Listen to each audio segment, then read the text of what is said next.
Hello, we are Memphis Communiversity. Today we are practicing some AP Calculus free response questions, and today is the last particle motion practice question. So what we've done, of course, is we've gone from difficulty 1 all the way up to difficulty number 10. I was going to make this difficulty number 9, but this was just so hard that it had to be the hardest question that I could make in terms of particle motion that you could realistically expect on the AP exam. Really the AB portion, because remember, particle motion questions usually appear on the AB exam. So just like normal, this video, this free response question was created by myself, even if it was based off an old AP exam question. If you're here, then you've probably sort of seen some of our videos, hopefully, and you know that we go slowly progress from difficulty number 1 through 10. So we have reached the final end here at difficulty 10.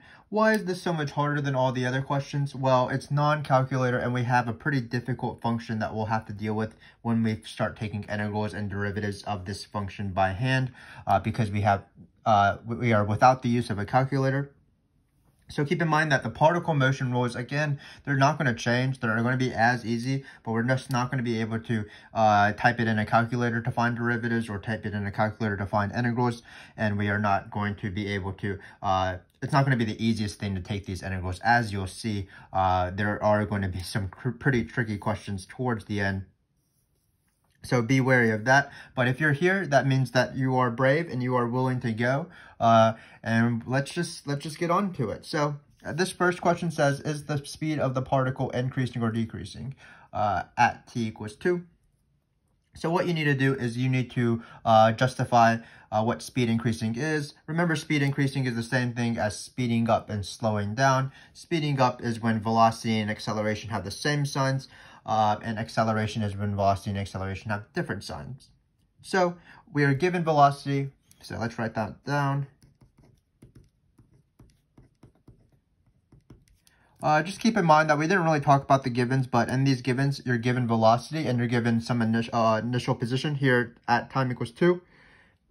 And that will be for later on when we do fundamental theorem of calculus before, Before in our other videos, you've probably seen that it's usually in every single particle motion free response question. At some time, you do fundamental theorem of calculus. Again, it'll be pretty difficult because this integral is pretty difficult as compared to like typing it into a calculator, but it's still the same process. But we'll leave that aside. Hold your horses. We'll get there eventually. For now, let's do this first question. So again, for speed increasing, it's the same thing as speeding up, where velocity and acceleration have same signs. So this is the velocity, and then I'm going to need to find the derivative.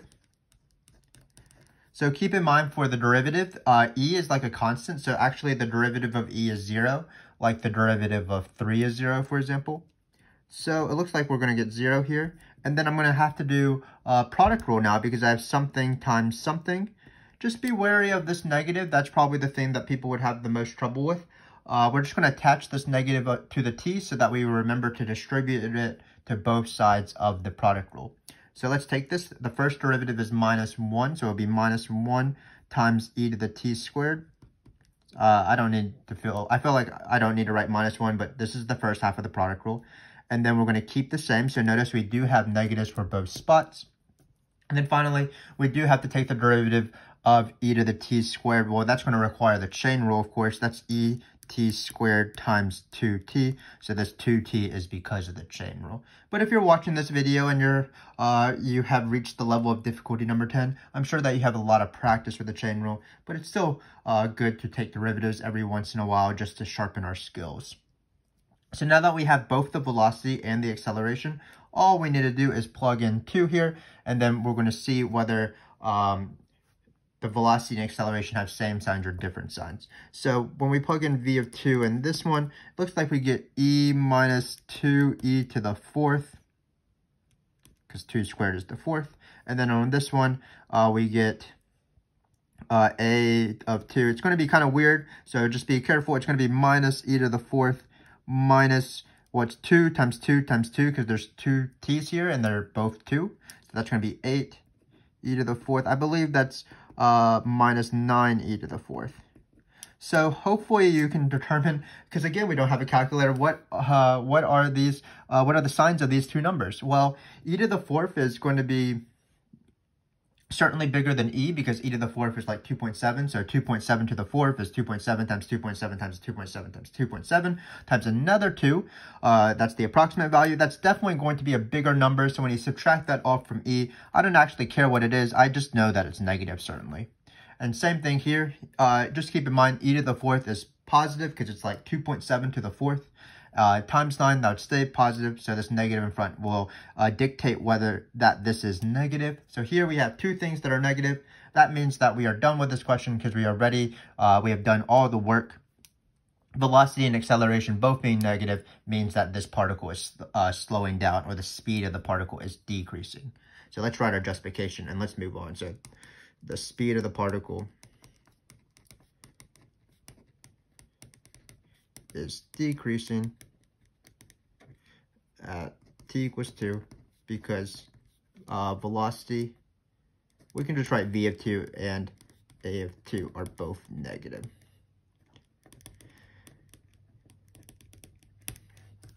Speeding up and slowing down, or speed increasing, speed decreasing, has occurred in some of the previous videos if you want to see easier versions of that, for example with the calculator. But again, it's still the same rule. Do not base this just on velocity. It's based off both velocity and acceleration. So this next question is pretty tricky as well. It says the particle changes direction exactly once for some t, where t is positive, of course, because we can't have negative time. What is that time? And then we want to justify our answer. So one last time, let's try to explain particle change direction, particle moving forwards, things like that. So a particle is moving forwards when velocity is positive. That makes sense. A particle is moving backwards when velocity is negative. Particle is at rest when you're stationary, when your velocity is 0. And then finally, a particle is changing direction when velocity changes signs. For example, when it goes from positive to negative, that means that the particle is moving forward and then it moves backward.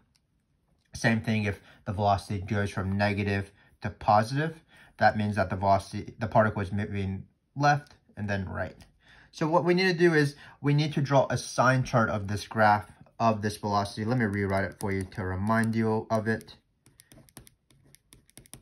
So this is the velocity. So first off, I'm going to try to find the 0 before I draw the sign chart because it is pretty difficult. It's not even evident what the 0 is. It's not something as easy as, for example, t squared minus 4, which I could factor as t minus 2 and t plus 2. So what I'm going to do is I'm going to try to solve this. And I'm trying to give you a hint here where I'm just saying that the particle changes direction exactly once. So when I solve this, I'm going to bring this to the other side. And we have t e to the t squared. And really the best way to do this is probably guess and check. Like the question is not so difficult, even if this is difficulty number 10, where it's not going to be pretty obvious what the number is. Well, if you just guess and check, well, 0 doesn't work because 0 times anything is 0. But it looks like the best number in the world besides 0, 1, that looks like it works because when you plug in t equals 1 here, notice that you'll get 1 times e to the 1 squared. That's just 1. So it seems like t is equal to 1 in this case. So then I'm ready to draw the sign chart. So again, I'm going to start at 0 because they want me to start where time is greater than or equal to 0. I have 1 here somewhere. So usually I encourage students to not do what I'm about to do. If the sign chart was just a regular polynomial like t minus 2, like a line, or t minus 1 in this case, I would just draw the sign chart without plugging in values in between. Some teachers do encourage you to plug in values in between. But in this case, because this is not really a polynomial and I don't really know what it looks like, I think I have to resort to that method to determine the sign chart of this velocity, whether in this interval the velocity is positive or negative, and whether in this interval the velocity is positive or negative. It looks like I do want to plug in numbers just to make sure things are positive and negative. So let's take this right side. This right side is a little bit easier. Notice we've already actually plugged in a number in this interval. We already plugged in 2 in the first question. When we plugged in 2, we got a negative velocity because e to the 4th, 2 times e to the 4th is much bigger than e. So it looks like in this interval, beyond 1, this particle is going to be moving backwards. So the velocity is negative. So we can imagine that probably at this point right here, between 0 and 1, that means the velocity will probably be positive. And that's probably true because notice, let's just plug in a weird number like e to the 0.01 just to make sure. So if you plug in something like e to the 0.1, a very small number, we're just saying, well, is this thing positive or negative? Well, you're going to get e because just e doesn't have a t. And then you're going to get like 1/10 e to the 1/100th actually. Because 0.1 is 1/10. 1/10 times itself, it's squared, is 1/100. So this is this. So hopefully you can tell that this is definitely positive because this is the 100th root of e. So it's whatever raised to the 100th times will give you e. That's a very small number. You divide it by 10, that's going to be even smaller. That's definitely smaller than e. So an e minus this crazy thing would definitely be negative. Positive, because e will dominate this number. So in this case, we have a positive here. Again, one of the rare times where I don't draw a sign chart by just looking at it. Like, for example, if this were t minus 1 or something, then I know that the sign chart is just a line. If it was negative t minus 1, I know it's this kind of line. If it was a parabola 1 through 2, I could just draw the parabola and then label the signs. But in this case, we are in difficulty number 10. We do have a crazier graph, so we have to resort to methods that we might not normally use. But once we have the sign chart, we can answer the question. So it says the particle changes direction exactly once. It must be at t equals 1. So at t equals 1, the particle changes direction. Because we can say velocity changes signs there, but we can also be a little bit more specific because velocity changes from positive to negative.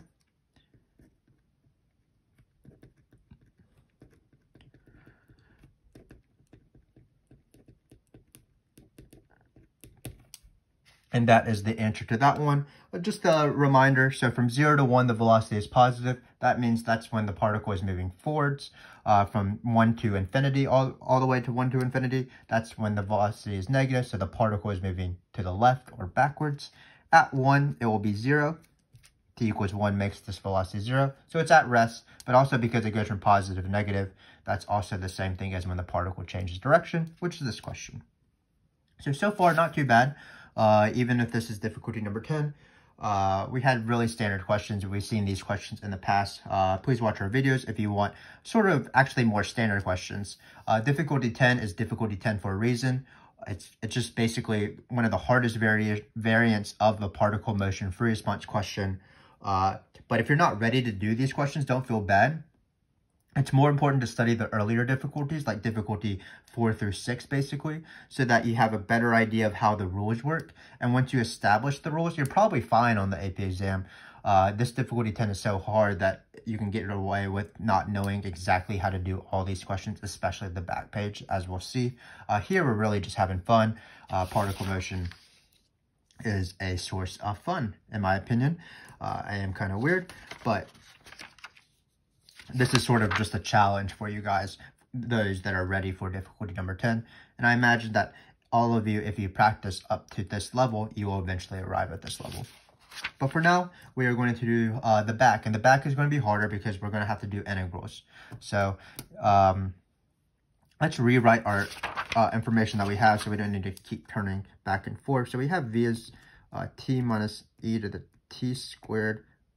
This is not the function. This is an e. This is a t.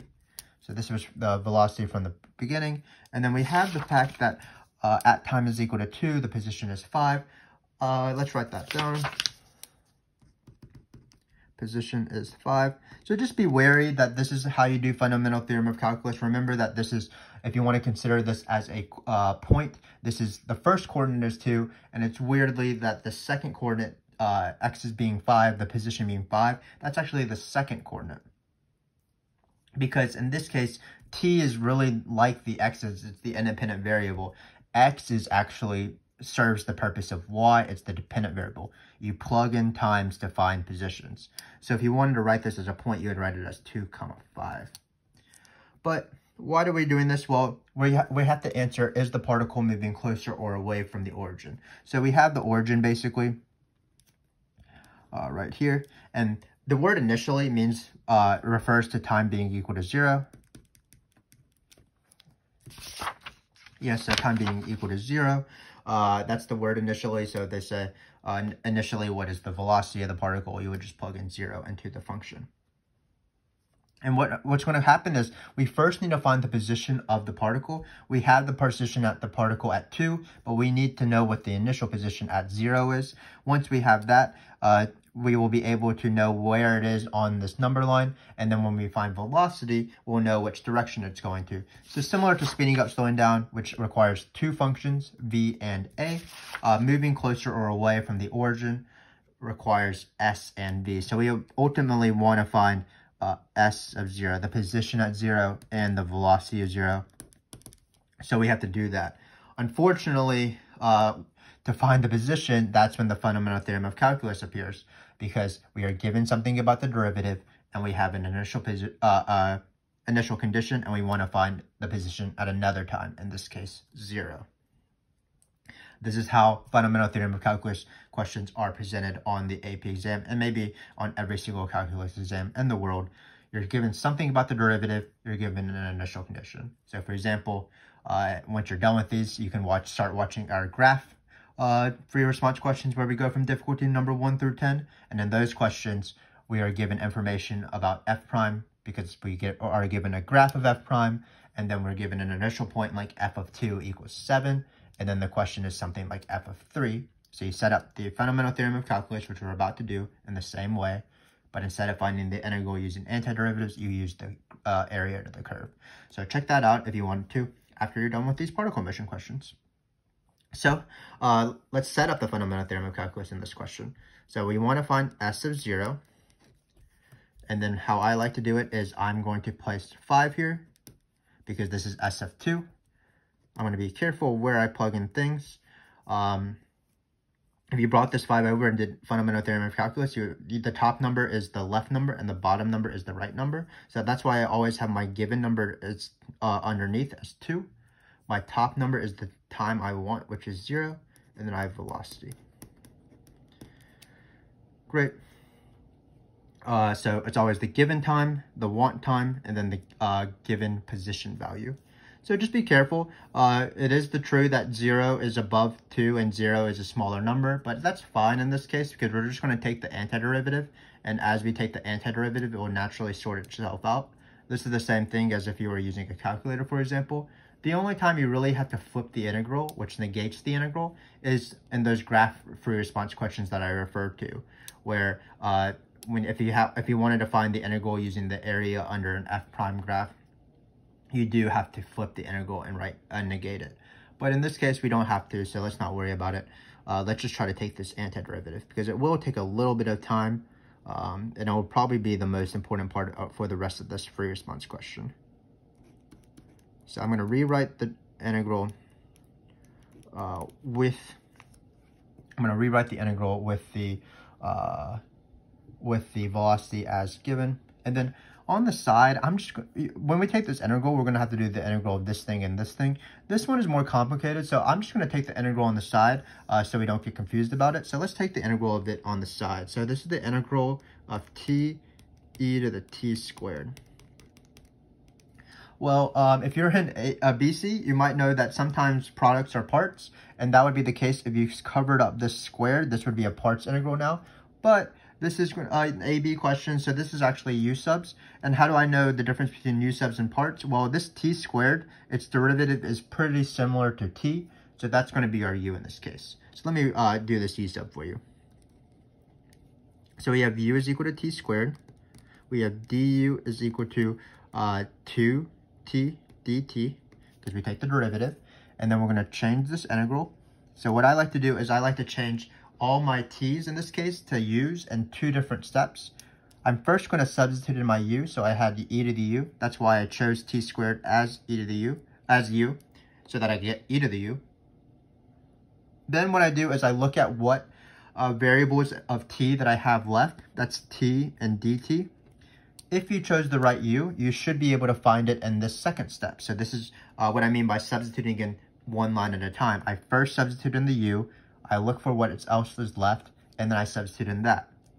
So notice when we do this, we're going to isolate what we want to find. So that's du over 2. So instead of t times dt, I'm going to write du over 2 here. So it's going to be du over 2. But I like to take out my constant, so I'm going to take out this 1/2 in the front. So that's how you sub. I replace my u with the t squared, and then I replace t and dt with d over 2 in 2 steps. Now, I've accomplished my goal of changing all the t's to u's. So what I'm going to do now is just take the antiderivative. The antiderivative of e to the u is pretty easy. It's just e to the u. And then we're going to plug in t squared at the end, because that is what u is. So it's going to be 1/2 e t squared. I'm not going to write plus, we can't write plus c, why not? So that's going to be the integral of that. That's going to be useful when we take this antiderivative, so we don't have to do all this u subbing in this small space. So let's go for this antiderivative now. So we're going to write, so this s of 0 is an indicative of, we eventually want to find s of 0 and v of 0. Remember that this is the actual question, but we need to find s of 0 first. So let's take this antiderivative. So it's going to be 5. Well, the question is, what's the antiderivative of e even? Well, e is just a constant. It's around 2.7. Remember that the integral of a constant is constant times t. The antiderivative of 5 is 5x, or 5t, if you're integrating with respect to t. So in this case, it's just going to be 5e. No, not 5e. I get confused with 5e. It's going to be just et. Great. And then what's this antiderivative? Well, we just took it on the side here, so we're going to use what we did in the past. This is going to be minus 1/2 et squared. So again, this antiderivative, we could have done it right now, but it did take a little bit of work, so we did it on the side here. And then we're going to plug in 0 into the fundamental theorem of calculus. Just plug in 0 into all of this, minus 2 into all of this. So let's do that real quick. So it's going to be 5 plus, don't subtract 5 off twice. Notice that 5 is outside of the integral. So all we're going to do is plug in 0 into all of this, minus 2 into all of this, and then add 5 on the outside. So when you plug in 0, e times 0 is great. That's just 0. E to the 0 is also not that bad. That's e to the 0 is 1, because anything to the 0 is 1. So it looks like we're going to get 0 minus 1/2 when you plug in 0. Now we're going to plug in 2. Still not too bad. It looks like we're going to get 2e minus 1/2 e to the 4th. Not really much to simplify here, so let's write s of 0. 5 minus 1/2, that's 10 halves, minus 1/2, that's 9 halves, minus 2e minus 1/2 e to the 4th. Again, we have to determine where this is. Let's actually find v of 0 first. That's also not that bad. When you plug in 0, you'll get e minus 0, because there's 0t here, so it's just going to be e minus 0, which is just e. That's definitely positive, so at least we know what direction this is going. This is going to be going to the right. Now we have to determine, is the position of the particle initially on the left side of the origin or on the right side? And why does that matter? Well, if it's on the left side and we know it's going right, so it's going this way. So take my finger here. Suppose this is where the position of the particle is. We know that the particle is going to the right, so this would be going towards the origin. So if we know that the velocity is still positive, so it's still going to the right, but the position is already on the right side of the origin, then it'd be going away from the origin. So we do need to know whether this is positive or negative. Well, 9 halves is around 4.5. 2 times 2.7 is already bigger than 4 halves, but then when we subtract off e to the 4th divided by 2, that's definitely, again, going to be a lot bigger than this 9 halves number. So this is going to be something, I don't know what it exactly is, but it is definitely going to be less than 0. So we are done, actually. The particle initially starts to the left of the origin because it's negative. Then, because the velocity is positive, it will be moving towards the origin. So let's write that down. So it's moving towards the origin at t is equal to 0, because s of 0 is positive oh, sorry, S of 0 is negative. I can't read my handwriting. And then V of 0 is positive. So what a question. Let me remind you exactly what we did. So a particle moving closer or away from the origin at any time, not just time equals 0, requires you to find both the position of the particle and the velocity of the particle. Well, the given was velocity in the first place, so we were able to just plug in 0 to find the velocity, whether it's positive or negative. The hard thing in this question was finding the position, because the position required the integral of this function. And in order to do the integral, we tried to split it up so that we were like, this is kind of intimidating. I don't want to do all this math all at once. I'm going to take the integral on the side here. And when I take the integral on the side here, what I had was a u sub. So this is just a common u sub that just this part would be pretty easy, I would say, if it would appear on the multiple choice, for example. So this u sub, we let the u be t squared. We change all of our t's to u's. Got this 1/2 out of the front from this part right here, and then we found the antiderivative. So once we found the antiderivative of this, we were able to integrate the entire thing by setting up the fundamental theorem of calculus correctly. We plugged in 0 and 2, like normal, subtracted, and then we ended up finding that the position is negative. And that told us that, well, if the position is negative and the velocity is positive, that means it's going to be going towards the origin. And that is that question. So pretty hard. Again, it would have been much easier if we could have typed things in a calculator or if the givens had been easier, but we are in difficulty number 10. We do enjoy challenges. So let's move on to this final question, the final subpart of the final question of this particle motion playlist from difficulty 1 through 10. So again, we do appreciate if you have joined us all the way since then. Give yourself a pat on the back. These questions are getting hard, and hopefully by now you are some sort of particle motion master. But in this case, we have one last question. It is total distance that the particle travels from t equals 0 to 2. So when you have a calculator, total distance is one of the easiest questions on particle motion because you just have to type in this formula. The integral from 0 to whatever number you want, in this case 2, of the absolute value of velocity.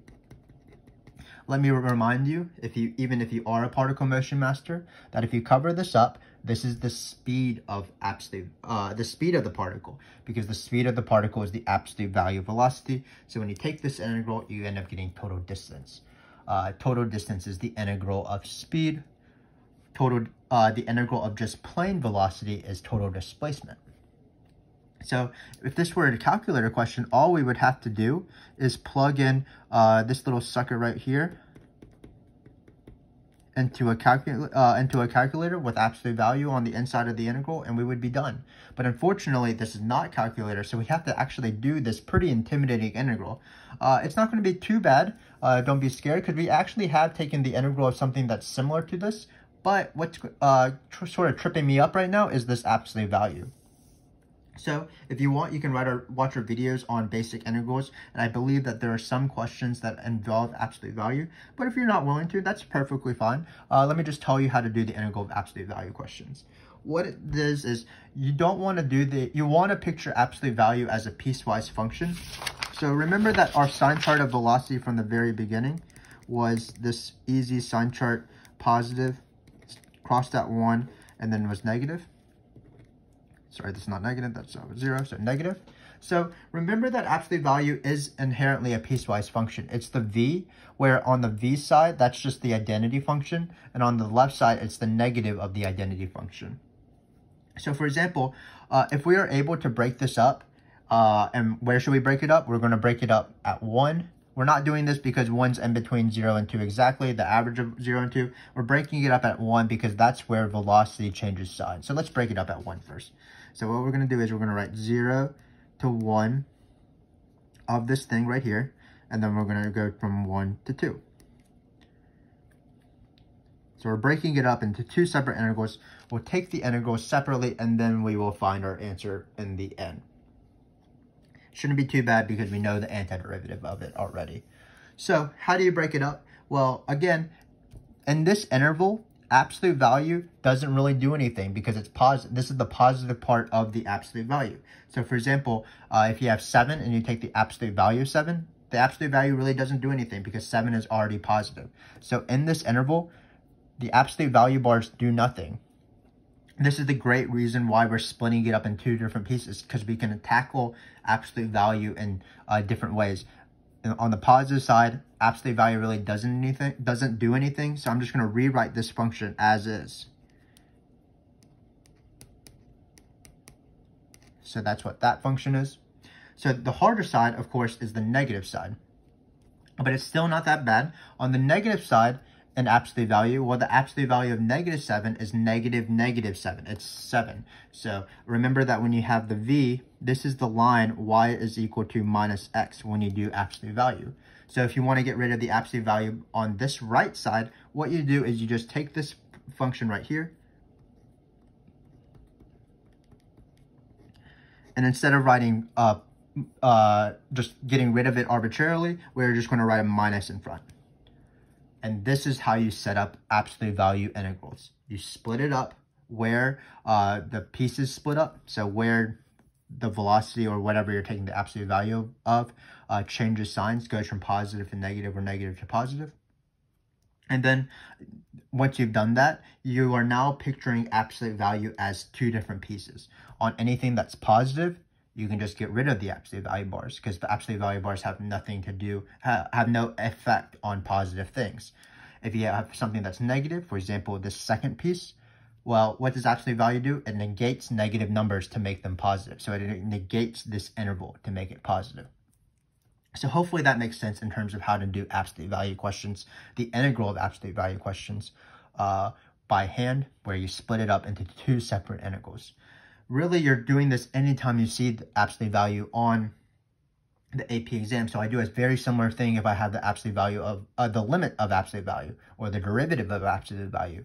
What I want to do is I want to break it up into two different pieces. Watch our video on absolute value and our basic derivative topics if you want to, a few more practice questions with absolute value. But for now, let's finish this integral. So remember that we actually already took the antiderivative of this. So luckily, if this were the first question on the on this thing, what I would have to do is I would have to do this u sub action just to find this antiderivative. But we've already done the work, so let's not do it again. So basically, what's going to happen is we're going to have this integral. It's going to be et minus 1/2. Hopefully my pen doesn't die at the very end of this video, because that'd be very sad. Great. So this is the antiderivative again from the top. And then what we're going to do is we're going to plug in 1 and 0. And then we're going to have a minus, and then we're going to do the same for this integral. So this integral has the same antiderivative. So e to the t minus 1/2 e to the t squared. And then we're going to plug in 2 and 1. So let's just do this very carefully. So it's going to be top minus bottom minus something top and minus bottom. So let's be very careful with the negatives on this side. We're almost done. We're actually done with all the calculus. All we have to do is just verify this number. So when we plug in 1 here, we get e minus 1/2 to the e. Because 1 squared, of course, is 1. And e to the 1 is e. And then it looks like we're going to get, okay, so my pen is dying as we do this. And then when we, let's see if we can just change colors. Do not be too scared. So we're just going to change the blue here. So when you plug in 0, e to the 0 is 0. That is great. Remember, e times 0 is 0. E to the 0 is 1. So here we get 0 minus 1/2. Again, do not be alarmed that the pen is changing colors. This is sort of what happens when you have to do math sometimes. So now we're going to plug in 2 and 1. Let's again be very careful. So we're going to put brackets around all of this, and we're going to plug in 2 minus 1 in this fashion. So I'm going to plug in 2, subtract off plugging 1, and then negate all of this. When you plug in 2, we've actually done this before. You're going to get 2e minus 1/2 e to the 4th. And then when you plug in 1, you will get e minus 1/2 e. Great. So let's just simplify these as slowly as possible. Well, e minus 1/2 e is just 1/2 e. Like anything minus half of it is the remaining half. That's going to be 1/2 e. Minus 1/2 is plus 1/2. And then we're going to have something in parentheses here. Well, it looks like we have, oh, this is 1/2 e, by the way, because again, when we plugged in 1, we got e. So this is going to be 1/2 e. We're going to have 2 minus 1/2 e. So that is going to be 3/2 e. And then we're going to, let's be careful with this negative. It looks like we're just going to have minus 1/2 e to the 4th. So what I did there was I combined all these things are e to the 1, so I combined them. 2 minus e is 1, plus, because it's minus minus, and a 1/2 e is 3/2 e. Finally, it looks like we can simplify some of this. 1/2 e minus 3/2 e is negative e. So it'll be 1/2. Why is my pen not working when I switch colors? 1/2 minus, sorry, I lost my train of thought. 1/2 minus 3/2 e is minus e. And then finally we have minus minus, because this negative right here, we have this negative and this negative, so they'll cancel out. So it'll be positive 1/2 e to the 4th in the end. And this is the final answer. And we are done with our particle motion playlist. So thank you again for joining. Let me just recap. Again, throughout this entire free response question, the only thing hard about it was taking integrals and derivatives of the actual function itself. So for example, when we did speed increasing, speed decreasing, we had to take the derivative of this thing using product rule, check to see if they have the same signs of velocity and acceleration, and in this case, they had negative signs. Again, when we did not have the use of a calculator, so we had to draw the sign chart at least of this function, and it ended up being like this. So that means that the particle changed direction because velocity changes sign at t equals 1. Same thing with moving closer or away. We had to use an integral and FTC in order to establish that. If this were a calculator, we would just have had to type in this into the calculator. But it was not calculator, so we did a U sub in the sort of in the corner there, and we were able to find the position. Because the position was negative and the velocity was positive, that meant the particle was moving towards the origin. Finally, if we had had a calculator, we would have had one of the easiest questions on the AP exam, total distance, just typing this in a calculator. But unfortunately, we had to do this integral by hand. In order to do an integral of absolute value, remember the easiest way is to think of absolute value as its two pieces individually. So just integrate one and then integrate the other and then add the answers in the end. What you need to be careful though is when you write the two pieces down, splitting it at the number where the velocity changes signs. So where it goes from positive to negative or negative to positive. What you do have to remember is that one of them will have a negative, and it's not always the left side. It's whatever, it's based off the sign chart. So if you have a positive, the absolute value does nothing. If you have a negative, you put a negative in front. And then we did this antiderivative. It was the same antiderivative from before. So it did require a U sub technically, but we were able to do it. Slowly plugged in 1 and 0, 2 and 0, and we ended up finding this answer in the end. So I applaud you if you have made it this far.